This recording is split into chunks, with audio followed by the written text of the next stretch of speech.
Selamat datang di Zahra Movies. Jangan lupa subscribe, like, dan share. Terima kasih. John, bagaimana? Tanya Steve pada sekretaris pribadinya. Sudah 3 hari sejak kedatangan Ella, kini Steve tidak lagi datang ke klub. Ia sudah mempercayakan 2 pegawainya, yakni Dea dan Mawar, untuk mengurus dan mengajarkan beberapa hal kepada Ella. Ia memberikan waktu kepada 2 pegawainya untuk mengajari Ella selama 2 minggu, dan bila selama 2 minggu mereka tak berhasil, maka mereka harus siap dengan segala konsekuensinya. Sejauh ini semua berjalan lancar, Tuan. Hanya saja Nyonya Besar sudah tidak sabar dan ingin mempercepat acaranya, ujar John sambil menundukkan kepalanya. "Mam," desis Steve dengan memijit pelipisnya. Ia menyandarkan kepalanya pada kursi dan matanya fokus menatap langit-langit. "Baiklah, kamu hubungi Dea, bilang padanya minggu depan aku akan menjemput Ella, dan aku tidak mau tahu, semua harus sudah siap." John pun menganggukkan kepalanya dengan paham. Lalu ia segera keluar dari ruang kerja Steve untuk menghubungi Dea. Sementara itu, Dea yang mendapatkan kabar dari Tuan John langsung dibuat panik lantaran batas waktunya dipercepat. Sedangkan Ella belum bisa menguasai segala hal yang diajarkan. "Mawar, bagaimana?" tanya Dea sedikit berbisik dengan nada suara bergetar. "Biar aku yang bicara padanya." Mawar beralih. Kini ia berjalan menuju ke arah Ella yang sedang membaca sebuah buku. Buku bukan sembarang buku, itu adalah buku tentang Tuan Steve, dan Ella dipaksa harus bisa menghafalnya hanya dalam waktu 2 minggu. "Nona Ella," panggil Mawar, membuat Ella langsung mengalihkan pandangan matanya. "Iya," jawab Ella mengerutkan dahi saat melihat raut wajah Mawar yang sedikit ketakutan. "Acaranya akan dipercepat dari waktu yang ditentukan sebelumnya. Bisakah Anda menolong kami? Bila Anda tidak bisa benar-benar sesuai keinginan Tuan Steve, maka nyawa kami yang akan jadi taruhannya. Nona, kami masih punya keluarga dan kami tidak ingin mati sia-sia. Jadi saya mohon kerjasamanya. Nona harus bisa menghafal semua ini, dan beberapa materi yang kami berikan kemarin harus bisa Nona lakukan dalam kurun waktu kurang dari 1 minggu. Hari Minggu besok Tuan Steve akan kemari untuk menjemput Anda," ujar Mawar panjang lebar. Tentu saja Ella sangat terkejut. Yang benar saja, dirinya harus menghafal semua tentang Tuan Steve hanya dalam waktu sesingkat itu. Dan juga apa mereka pikir buku yang kini dipegangnya ini hanya buku berisi 50-an lembar saja. What the fuck? Ini buku dengan tebal hampir 400 halaman. Bagaimana bisa ia menghafal semuanya? Sejujurnya Ella sangat bingung dengan apa saja isi dari buku ini. Mengapa bila hanya tentang Tuan Steve saja bisa menjadi satu buku yang setebal ini? Astaga, rasanya Ella sangat ingin menjerit, merasa frustasi. "Saya akan usahakan ya, tapi saya tidak bisa janji. Ah iya, satu hal lagi, bila saya gagal berarti bukan nyawa kalian saja, itu berarti nyawa saya juga akan melayang. Jadi kalian tenang aja, bila kalian mati saya akan menemani kalian, biar kita bisa keluar dari sini sama-sama," ucap Ella sambil memanyunkan bibirnya, membuat Dea dan Mawar melongo dan saling pandang. "Kita memang keluar sama-sama, Nona, tapi tanpa raga, hanya jiwa saja yang keluar," gumam Dea, dan Mawar dalam hatinya langsung merutuki ucapan Ella yang menurutnya sangat konyol. Hari berganti dengan begitu cepat. Kini Ella sudah rapih dengan dress code warna abu-abu di atas lutut dengan lengan Sabrina sedikit terbuka untuk bagian depannya hingga membuatnya terlihat elegan dan seksi.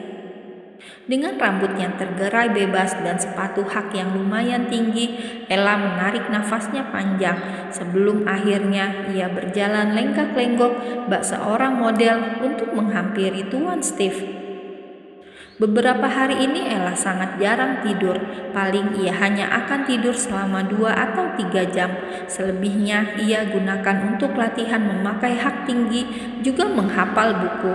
Walau belum sepenuhnya ia menghafal semua tentang Tuan Steve, namun ia sudah bisa menghafal tentang beberapa poin pentingnya.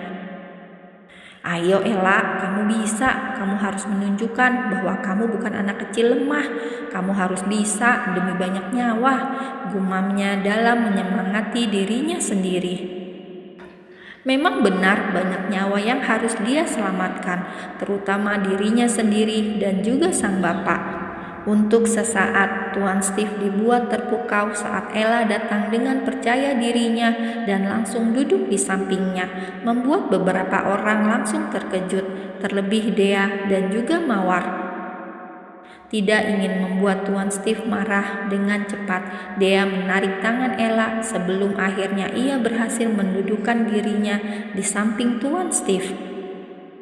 "Au!" pekik Ella saat merasakan tangannya ditarik oleh Dea dan hampir saja dirinya jatuh karena sepatu hak tingginya bila saja Tuan Steve tidak segera menangkapnya. "Dor!" "Ah!"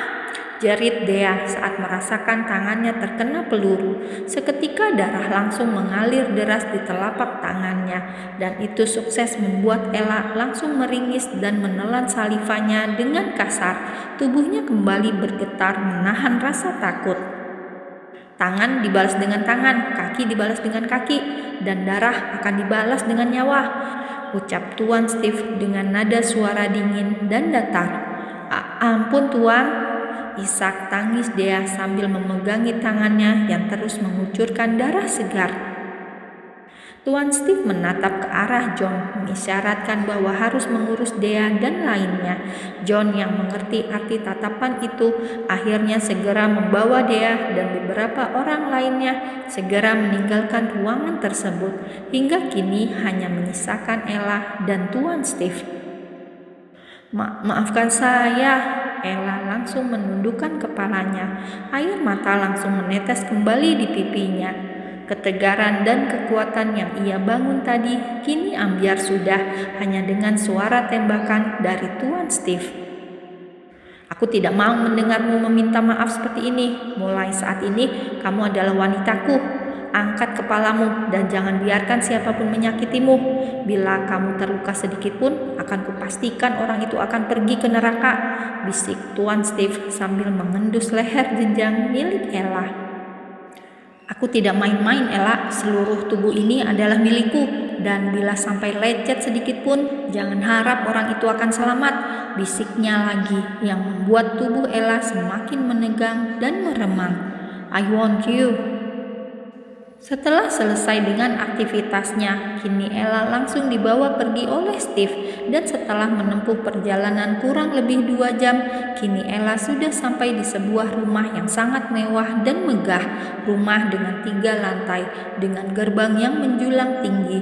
Ella sangat terpukau saat melihat kemewahan rumah tersebut. "Tuan, apakah ini rumah Tuan? Mengapa sangat besar? Apakah banyak yang tinggal di sini? Wah, butuh waktu berapa lama untuk membersihkannya?" tanya Ella dengan suara pelan sambil matanya terus melihat sekeliling. "Kamu ingat apa tugas kamu?" ucap Tuan Steve datar. "Ah iya, saya ingat. Tenang saja, saya sudah menghafalnya," jawab Ella yakin. Sedetik kemudian ia sudah merubah raut wajahnya menjadi datar dan dingin juga seperti Tuan Steve. Saat memasuki rumah, Ella semakin dibuat tertegun dan hampir melongo melihat interior yang begitu elegan dan mewah. Hampir seluruh benda yang ada di rumah itu terlapisi oleh emas dan berlian. Sungguh indah berkilau bak istana. "Steve," panggil seorang wanita cantik dengan gaya elegan menghampiri Ella dan Steve. Wanita itu langsung tersenyum kepada Steve, namun senyumnya hilang saat matanya bertemu dengan mata Ella. "Kenapa kau ada di sini?" tanya Steve dengan raut wajah dingin dan datar. "Come on Steve, pertanyaan macam apa itu? Hari ini adalah hari pertunangan kita. Aku sudah menunggumu dari tadi. Ayo, ucapnya sambil merangkul lengan Steve. Apakah mata kamu buta? Tidak melihat tanganku sedang menggandeng tangan kekasihku? Tanya Steve dengan sorot mata tajam. Kekasihmu, gumamnya, lalu ia menelisik Ella dari atas hingga bawah. Steve, jangan bercanda, serunya tidak terima. Steve, seru seorang lelaki paruh baya yang juga ikut menghampiri Steve, juga Ella. Apa-apaan kamu ini? Jangan membuatku malu. Aku tidak membuat siapapun malu, ini hidupku dan aku yang menjalaninya. Jangan membuat ayah marah, Steve. Bentaknya lagi. Ayah sudah menyiapkan semua ini dan juga perusahaan kita akan segera bergabung dengan keluarga Vela. Kalau begitu, kenapa tak ayah saja yang menikah dengan wanita itu? Aku tidak membutuhkan pernikahan bisnis, aku bisa membangun perusahaanku sendiri. Dan kalau ayah mau menggabungkan dua perusahaan, maka saranku ayah saja yang menikahinya. Stephen, berhenti memanggil namaku, lebih baik kau urus wanita itu dan juga tamumu. Aku akan menemui Mami dan bila kau masih berulah, lebih baik kau segera angkat kaki dari sini, ancam Steve. Lalu ia segera menggandeng tangan Ella untuk segera menaiki tangga melewati beberapa tamu penting yang sedang menyaksikan perdebatannya. Ella hanya menurut, ia tidak ingin membuat suasana semakin runyam, walau sebenarnya ia sangat ingin bertanya. Namun ia berpikir bahwa diam adalah hal terbaik yang bisa ia lakukan di situasi sekarang ini. Istirahatlah, Steve langsung menjatuhkan tubuhnya di atas tempat tidur king size-nya. Tangannya ia gunakan untuk menutup mata.